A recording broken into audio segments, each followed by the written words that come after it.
I did not have a vision or a purpose or a goal. I did not. I did not start to earn a certain amount of income. I did not start to sell the products. I did not even really think about that. I went to a meeting because my amazing friend Tracy was on target for her car. Now, Tracy did not let me know that. But what happened is that I flew in town. I was living in Colorado at the time. And I flew in with my daughter, Alex, who was 3 years at the time. My husband stayed back because he had to work. He worked in the restaurant business, and it was around the holidays, so he definitely couldn't travel around the holidays. So I called Tracy, my one and only friend, because I truly am an introvert, and she's an extrovert. And called her and told her I was in town and said, can we get together? And she said, I can't. Can't this time, can't that time. You know what? Come to the meeting. The what? The Mary Kay meeting. Oh, that really sums it up, and it sounds much more fun now. Finally, she was all, buy you dinner. Okay, I'm in. So I went to the meeting. I don't remember a thing that happened at that meeting, but I remember how I felt. They had the guests stand up, and I was given a round of applause. I literally was signing up because of how they made me feel at that meeting. However, Tracy invited me to that meeting because she had a goal with a deadline. And her goal with her deadline changed my life and my family's life forever. So right now you might not have a goal or a purpose, but if you think about, if I had one, even if it was to do a 24, 24, 24 when you leave here, to sell 24 items in 24 days in 24 hours, or something like that. Sell something. 24 items that are at least $24. Oh. In 24 hours. 24 items, $24 in 24 hours. Yeah. There you go. There's a challenge. Okay, you guys. So even if you just had that, and because of that challenge, you reach out to somebody, or you meet somebody, and because of that, there's a conversation, and you let them know how excited you are because you just got back from career conference. And on the other line is somebody going, wow, I've been looking for something else to do. Do you think I could do it? All because you decided to set a goal. It really is amazing because a goal on any team touches everybody. How many of you guys have sports in your family, right? How many of you guys are the screaming mom? Yes, right? You will be if you're not. And it's just so crazy because everybody in the entire arena wants to win. Even if you don't have a player on the team, you want to win. And so enroll people in this passion. But then when I did leave, I did lose my stuff. Okay. I did start setting some goals. And my first one was, and I'm just going to go through some of them, what was life-changing for me. And I just want you to think as I talk about things like what impacted me or what is impacting me right now. Because every time you do something, you can look back and see that there was something there. I did not get off to a great start. My first appointment, nobody showed. Not one person. Not one. I cried. I ate all the cookies. My husband came home and he said, I told you this wasn't going to work. Right? Now, my husband's the most supportive man there is. He was just, at the time, he didn't know anything about Mary Kay. Here's the deal. Do you do stuff because of what people know or don't know? I knew what Mary Kay had to offer. So it didn't like discourage me. I did cry. I booked another appointment. I booked an appointment with the lady I met at the gym. This is hysterical. I decided that I would join a gym to meet people. That's the only reason I went to the gym. I only went like a week. But I met this girl. She did an appointment, and they bought only eyeshadows. I had another appointment after that. I can't remember where I met them. They had a cat. I had a major allergic reaction. My eyes swelled shut. And they bought nothing. And I'm like, I am running over this starter kit. For whatever reason, I kept going. And I could go right now, I don't know why I did, but actually I do. And I'm going to tell you, you do too. You do know why you keep going. I had a toolbox, and that toolbox was from when I was younger, and it was challenging for me to make it through school. And I had a lot of challenges with needing extra help and tutors and all the things, especially my mom, who wouldn't give up on me in regards to my schooling. So my gift was how hard I had to work and repeat something just to learn English and to learn to spell was because of my mom. But that tool was my grit. So I want you just to think right now, maybe write down from your toolbox the last time that you had, or when you can remember, you really had to pull out some grit. It could have been from a job. It could have been, unfortunately, from one of your children's illnesses, and you had to be a really strong advocate for them, and you had to have grit to talk to doctors and to know that they needed something. Some of you are from military families, and you had to leave your children or your family, and you had to be a single mom for a while, and you had to have grit to get through that. Many of you probably have lost loved ones, and you've had to have grit. And I want you to know, if you decide to use the things that God already gave you for a reason, remember the word says every trial has a blessing. And so use that grit again and again. So I did finally set a goal, and that was to make $400 a month. And that goal was specific, and it was intentional, and it was exactly what I needed to be able to be a stay-at-home mom. So if your goal, next thing for you to write down, does your goal really match what you need, or are you just pulling something out of a hat because everybody's picking the same goal? It has to truly be what you need. A goal is a need. So change the word goal to need. My need was $400 a month so that I could be a stay-at-home mom. That would be the difference that I needed to make so I could do that. Because by the time I was making $24,000 a year with a master's degree and paying for childcare and paying for lunches and paying taxes, all I really was bringing home was about $400, $800 a month. And we decided to eat more beanies and weenies. Okay? So what's your specific need right now? I want you to write down need instead of goal. So that $400 is what I was running for. After that, I needed a car. And the need was because I wanted to pay for private Christian school for my daughter. And so it was specific again. And I knew exactly what I needed to do, and I chased that down. And so you got to ask yourself, what right now do you, and most importantly, your family need right now? The next thing that happened was that I got super excited about a goal and a challenge that Mary Kay gave. And Mary Kay gave a challenge to do a 2020, and that was to do 20 skincare parties. And back then it was 3 parties, or 3 people at a party. So it would be 60 faces, 20 parties, and you would be able to cross stage. I chased that down. I have no idea why, but I chased that goal down. I missed it. I did 13 parties and a whole bunch of double facials. I was discouraged. Yes, she was. I was discouraged until Tracy called me and said, let's look at what came from that. You have 5 people on your team, and you could go on target for your car. I actually surpassed the goal because I was laser focused on one thing, and we know that when you're laser focused on one thing, so many other things come from that. The purpose with the product was the faces that led to an opportunity to move up the career path. They always go hand in hand. Don't put moving up the career path without how many faces and how much product you are choosing to sell.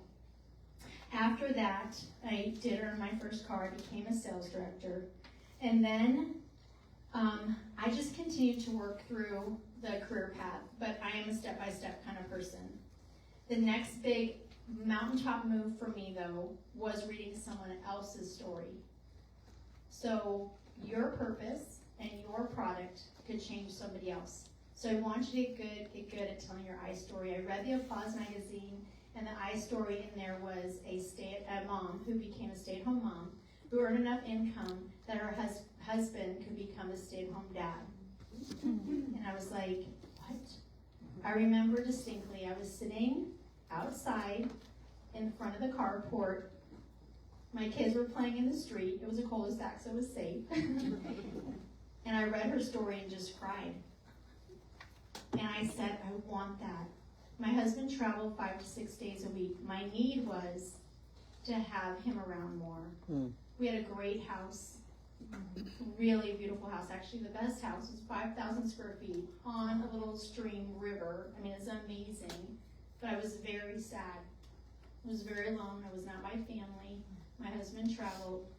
And I read her story.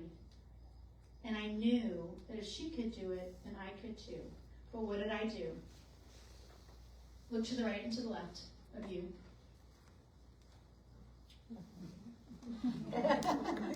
I called her and I thought she had the perfect answer. Do you sometimes look to the right and left and think they have the perfect answer?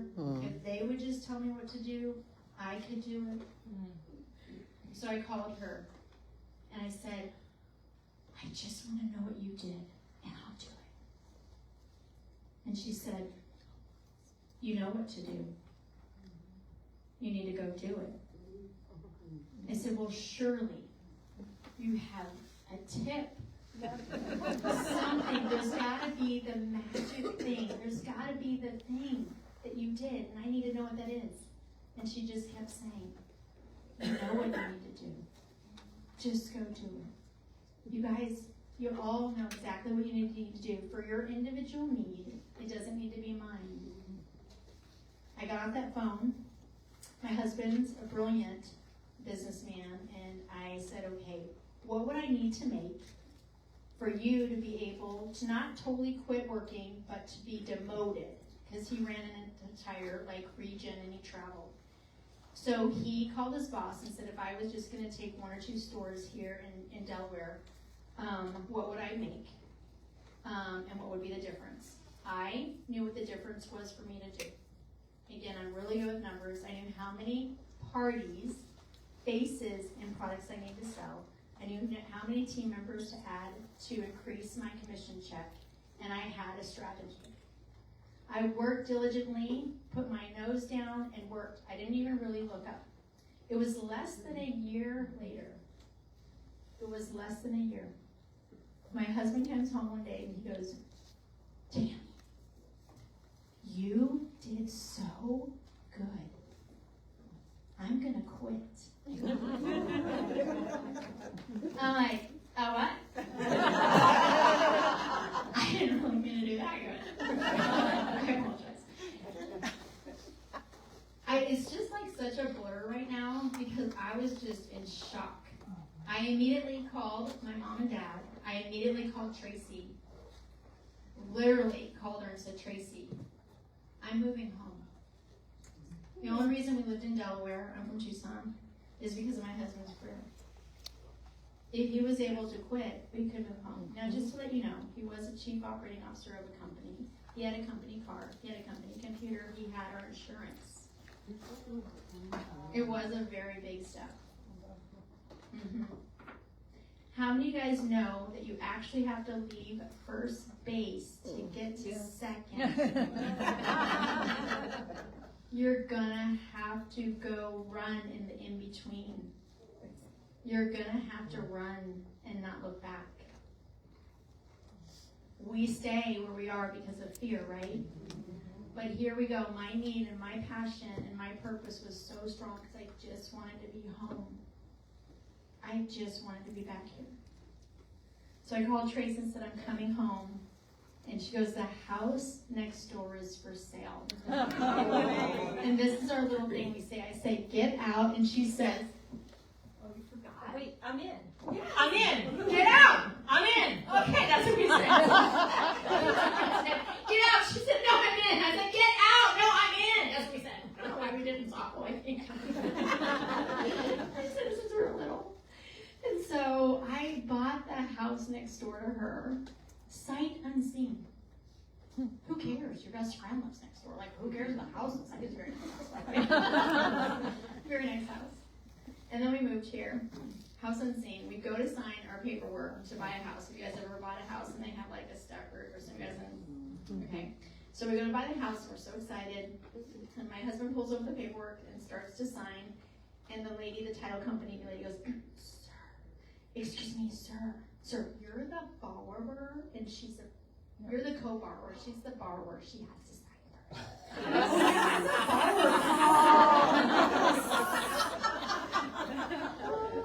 But when we walked outside in the parking lot and kind of in tears, he said, Tammy, you have no idea what you just did.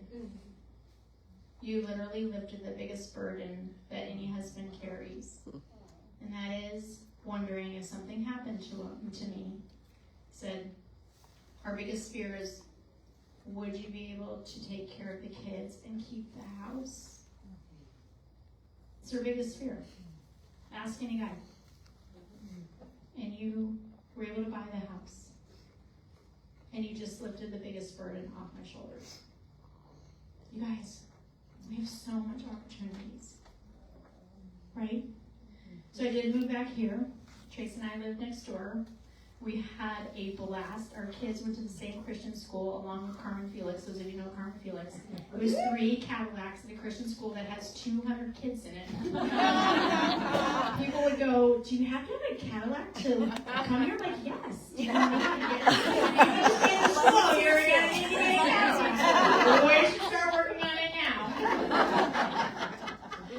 now. The kids would come out of school and go, which Cadillac do I get in? Oh my gosh, that's sad. We like pop our trunks to find our kids. No, wrong one. Your mom's over there. It was so fun. And then 23 years ago, we had the opportunity to build a new house, and we built up in Sabino Canyon. If you've never been there, it's the most amazing house. Live on top of a hill, look over the entire city. And my husband and I found this lot, and a lot was right next door. And so I told my mom and dad, said I want you to live right next door. Well, my mom and dad were in the house that I was born and raised in and birthed in, all the things, so my mom did not want to move. And I pouted, and I'm really good at it. really good at it. Really good. I can get anything I want from anybody here, I have to tell you. And so I did. I said, well, that's okay, Mom, you can just really ruin my dream. So I do live next door. Now I had to talk my husband into it because he's like, I'm gonna live next to my mother-in-law. I'm like, yeah, she's so fun. And it took a minute for them to really like each other. So they do like each other a lot now. And so it's been amazing. My kids, my oldest was 5 or 6. And Addie was like 1.5 or 2, and Adam wasn't even born yet. And my kids grew up there, and we lived right next door to my parents. My kids went back and forth. My mom has more treats than I have. Can you imagine just being able to go over and get sugar and milk and going back and forth, and the kids going back and forth. And so it has been such a treasure. My kids being so close. I didn't get to know my grandparents. I saw my grandparents maybe 5 times in my lifetime. And so the opportunities that we have. And then, of course, most recently, my parents are starting to age, probably like many of yours, and they're 86. And it was about 8 months ago or so, that I realized that my mom was aging dramatically and starting to get dementia or Alzheimer's. She won't go to the doctor, we don't really know, but she can't remember a whole lot, but it's really kind of fun. And at the time, but what's so cool is the stories that I get to know. I didn't know, I didn't know a lot of stories. My mom grew up with 12 siblings. I didn't know that she almost died in the snow, and the mailman found her. She was trying to get home from school. There was a blizzard, and they told everybody to get home. And she almost died in the snow, and the mailman carried her home, and they had to defrost her with more snow, and she just went through all of that. Like all these things I didn't know. She had 3 siblings that passed away because of diabetes. One went blind, and her brother that was a little older than her, she was only 18 years old, she had to take to the Mayo Clinic, and she had, when they went to bring him, he was diabetic, he went blind, his kidneys were failing, and the doctor told her, you're gonna have to go home and tell your mom, which was 6 hours away, that your brother has 3 to 4 months to live, and you're gonna have to be the one to tell your mom. So my mom at 18 had to go home and tell her parents that her brother was gonna pass away. Like, those things, like the stories, and I'm recording them now, and then I'm able to sit there and listen through all of those and know my mom and my dad really well. I just found my dad, climbed out of a 2-story building and skipped class. And anyway, so I'm just like, Mr. Proper, if you know my dad. Like, he seems so bright. Tell my dad. All right, I'm starting getting some dirt on my dad. And so it's just so fun. And so 8 months ago, when my mom's dementia started progressing, it just like dawned on me. Like the Lord just like literally downloaded. It's like, you are national and you have a family security program. And you have, the company will be able to pay you for 15 years. And so I told my husband, and we figured it out, because I did retire early, so I don't get the full benefits, but we figured it out, and I had a choice to retire this year or next. You have to wait a full year when you're national. You have to do it in January. And the way it was going with my mom, I'm like, I think I need to do it now. And I would not have that option, you guys. And so to think about the income, and money does not buy you happiness, and I'm hopefully showing you lots of choices that I've had because of this. And to be able to care for my parents, my mom's greatest fear that she has been since as long as I've known her, is that she would have to be in a nursing home, because that's what happened to her mom, and I told her she's not going. She's so fearful. It's funny, I live in a neighborhood where the average age is probably 80 in our little street. And recently we haven't seen an older neighbor, and I've actually had 2 neighbors just pass away, an older neighbor, and she goes, oh, they put her in a nursing home, I just know it. I'm so mad at them. I'm like, Mom, I think maybe she's just not feeling well. They haven't walked out, so they walk her every day. Oh, I know it, they're putting her in a nursing home. She gets so upset. And I'm like, Mom, and if they have to, it's okay. But that's how upset she gets, and I'm just like, Mom, I promise you, you're not gonna have to go in a nursing home. And so I'm very grateful and very, really honored. I mean, I'm honored to be able to take care of my parents. I know not everybody's gonna have that choice. And so I'm grateful that God gave me that choice. And so again, money doesn't buy you happiness, but I did want to give you some numbers that you can kind of see, because I did start figuring them out. As a master's level social worker, when I left that career, I was making $24,000 a year. Anybody in the social worker field? The average income though is $43,000 right now in Tucson, so it has gone up, yay. But if I figured out what I've made in Mary Kay, which is over $3.5 million in commissions, not counting my sales. And I did that. God blessed me with that in 29 years. And so I figured out if I was a social worker making $43,000 for the entire time, which obviously was a lot less, it would take me 96 years to earn what I earned. And that does not include my family security program, which is it's over $250,000 that I'm blessed to have from the company. And so I want you to cherish this company. I want you to cherish the opportunity. I want you to cherish your days. I want you to know how precious your time is. It doesn't take a lot of time when you really think about some of the things maybe that we do spend a lot of time on. I want you to know that we're never promised tomorrow, and you can make choices. When I look back and go the choices and the discipline that I chose to have, I didn't know what was ahead of me. You don't know what's ahead of you.